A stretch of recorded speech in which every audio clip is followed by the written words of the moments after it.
Silakan, sudah Bu Erna perlihatkan di layar. Kepada kelompok B, dipersilahkan. Assalamualaikum warahmatullahi wabarakatuh. Waalaikumsalam warahmatullahi wabarakatuh.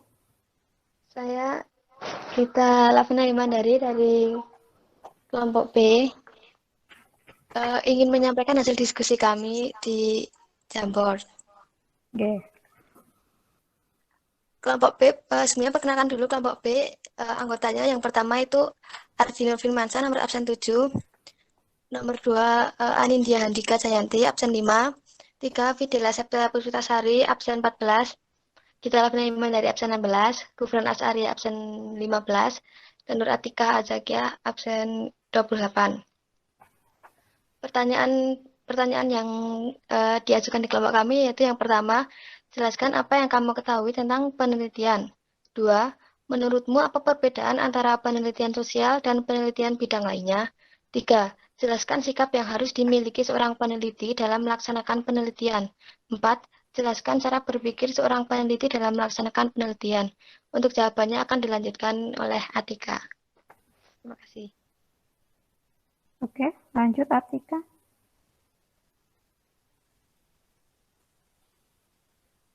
Nama saya Nur Atika Azakia, absen 28. Di sini saya akan membacakan pengertian. Pengertian dari penelitian. Penelitian merupakan usaha untuk menemukan, mengembangkan, dan menguji kebenaran suatu pengetahuan yang dilakukan dengan menggunakan metode ilmiah. Pengertian penelitian lainnya yaitu penelitian adalah suatu proses atau rangkaian langkah yang dilakukan secara terencana dan sistematis untuk mendapatkan pemecahan masalah atau jawaban terhadap pertanyaan-pertanyaan tertentu. Oke, lanjut.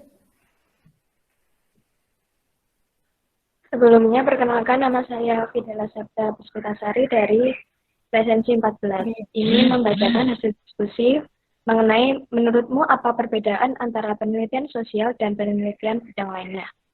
Jawabannya, perbedaan antara penelitian sosial dan penelitian bidang lainnya, misalnya pada penelitian bidang alam, adalah terletak pada sebuah topik yang dijadikan penelitiannya. Kemudian, biasanya yang dijadikan topik dalam penelitian sosial adalah gejala-gejala sosial yang menyangkut individu, misalnya seperti kepuasan bekerja. Kemudian kelompok seperti kepemimpinan, dalam masyarakat seperti struktur sosial, kemudian dalam institusi seperti kultur organisasi, dan dalam lingkungan luas seperti pertumbuhan ekonomi negara. Sedangkan penelitian bidang alam misalnya, yang dijadikan topik dalam penelitian adalah pada bidang astronomi, biologi, ekologi, fisika, geologi, geografi, fisik berbasis ilmu, ilmu bumi, dan kimia. Perbedaan dalam lanjut. Berbeda dengan penelitian eksak, penelitian sosial memiliki karakter tersendiri. Hal inilah yang perlu disadari oleh para peneliti ataupun calon peneliti. Keunikan karakter tersebut turut berpengaruh pada metode dan teknik penelitian. Sekian dari saya, bisa dilanjut untuk pertanyaan 3 oleh Anindya. Perkenalkan, saya Anindya Handika Jayanti, nomor absen 5, akan membacakan diskusi pertanyaan nomor 3. Jelaskan sikap yang harus dimiliki seorang peneliti dalam melaksanakan penelitian. Sikap yang harus dikembangkan seorang peneliti adalah sebagai berikut. 1. Objektif. Seorang peneliti harus dapat memisahkan antara pendapat pribadi dan fakta yang ada. Seorang peneliti harus bekerja sesuai dengan data di lapangan dan tidak memasukkan pendapat pribadi yang akan mengurangi keabsahan hasil penelitiannya. Tidak boleh subjektif. 2. Kompeten. Seorang peneliti yang baik memiliki kemampuan untuk menyelenggarakan penelitian dengan menggunakan metode dan teknik penelitian tertentu. 3. Faktual. Seorang peneliti harus bekerja berdasarkan fakta yang diperoleh, bukan berdasarkan observasi, harapan, atau anggapan yang bersifat abstrak. Cara berpikir yang dihadapkan dari seorang... Nama dan nomor presensi. Nama saya Gufron Asari, nomor 15. Oke. Cara berpikir yang dihadapkan dari seorang peneliti adalah sebagai berikut. Satu, berpikir skeptis, yaitu seorang peneliti harus selalu mempertanyakan bukti atau fakta yang dapat mendukung suatu pernyataan atau tidak mudah percaya. Dua, berpikir analitis, peneliti harus selalu menganalisis setiap pernyataan atau persoalan yang dihadapi. Tiga, berpikir kritis, yaitu peneliti harus mendasarkan pikiran dan pendapatnya pada logika serta menimbang berbagai hal secara objektif berdasarkan data dan analisis akal sehat. Keempat, yaitu jujur, peneliti tidak memasukkan keinginannya sendiri ke dalam data. Lima, terbuka, peneliti bersedia memberikan bukti penelitian dan siap menerima pendapat pihak lain tentang hasil penelitiannya. Oke. Sudah terjawab yang untuk pertanyaan kelompok, dilanjutkan membacakan pertanyaan dari kelompok lain sekaligus jawabannya. Silahkan. Sebelumnya, perkenalkan nama saya Ardi Nur Firmansyah, absen 7 dari kelompok B. Ingin menjawab pertanyaan dari kelompok lain untuk kelompok B. Yang pertama dari Dita Rahma dari kelompok D. Apa saja contoh penelitian sosial? Contoh penelitian sosial di lingkungan masyarakat adalah penelitian tentang korupsi, kenakalan remaja. Yang kedua dari Kamila, kelompok F.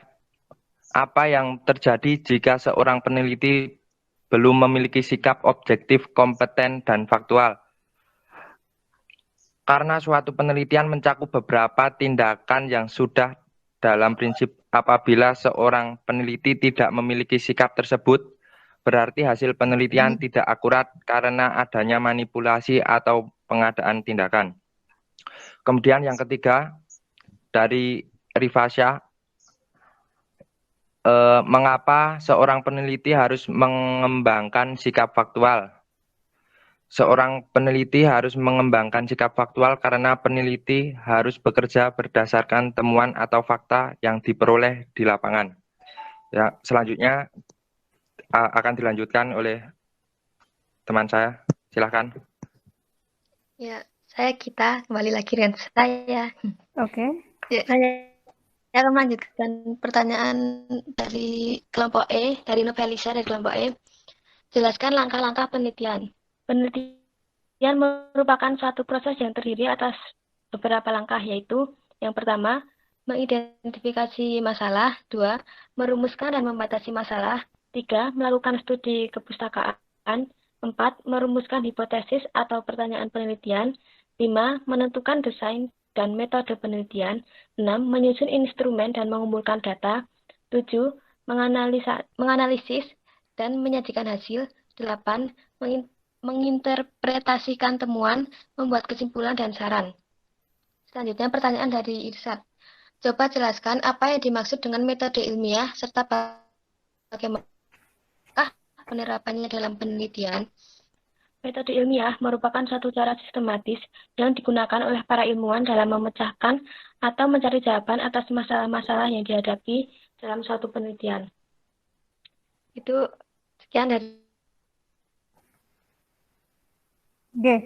Terima kasih kelompok B sudah mempresentasikan hasil diskusi kelompok sendiri sekaligus sudah menjawab pertanyaan dari kelompok lain yang perlu dikuasai di materi ini. Jadi tujuannya kenapa kita memakai Google Meet supaya dipresentasikan, supaya kalian menguasai materi, semua materi yang dipelajari oleh semua kelompok. Jadi bukan hanya menguasai materi di kelompok sendiri. Tentang pengertian penelitian, sudah betul di situ. Jadi intinya penelitian itu sebuah usaha untuk menemukan sesuatu yang kemudian dilakukan melalui tahapan-tahapan tertentu yang sistematis. Kemudian sikapnya ada 3, objektif, betul, harus bisa memisahkan antara pendapat pribadi dengan fakta yang ada di lapangan. Tidak boleh subjektif, tidak boleh karena kita benci pada pemerintah lalu kita melaporkannya yang jelek-jelek, atau sebaliknya karena kita dulu waktu pemilihan umum pendukungnya kelompok tertentu lalu kita melaporkannya yang baik-baik saja. Lalu yang kedua, kompeten, artinya kita harus punya bekal pengetahuan yang cukup tentang penelitian itu sendiri. Metodenya seperti apa kita sudah menguasai. Kalau kita penelitian sosial ya teori-teorinya yang sesuai dengan topik yang kita teliti, kita sudah menguasai teori itu. Itu yang dimaksud kompeten. Lalu faktual itu artinya berdasarkan kenyataan yang ada. Tidak boleh seperti membuat novel, kemudian mengarang bebas. Ini penelitian itu harus berdasarkan sesuatu yang betul-betul nyata. Kemudian cara berpikir sistematis, kemudian berpikir secara analitis, kritis, jujur, dan terbuka. Terbuka artinya bisa menerima kritik, siap memberikan bukti, kemudian jujur itu tidak melakukan manipulasi supaya hasilnya kelihatan baik, datanya dirubah-rubah oleh peneliti, tidak sesuai dengan keadaan yang sebenarnya, berarti tidak jujur. Berpikir kritis artinya selalu mempertanyakan, selalu menggunakan analisa berdasarkan logika. Kemudian analitis dengan kritis itu berkaitan erat, jadi kenapa ada begini, sebab akibatnya bagaimana, nah itu analitis. Dan selalu berpikir skeptis, artinya tidak begitu saja percaya, tapi kok bisa begini, mana buktinya? Nah, seorang peneliti harus bersikap seperti itu. Terima kasih kelompok B, bagus sekali.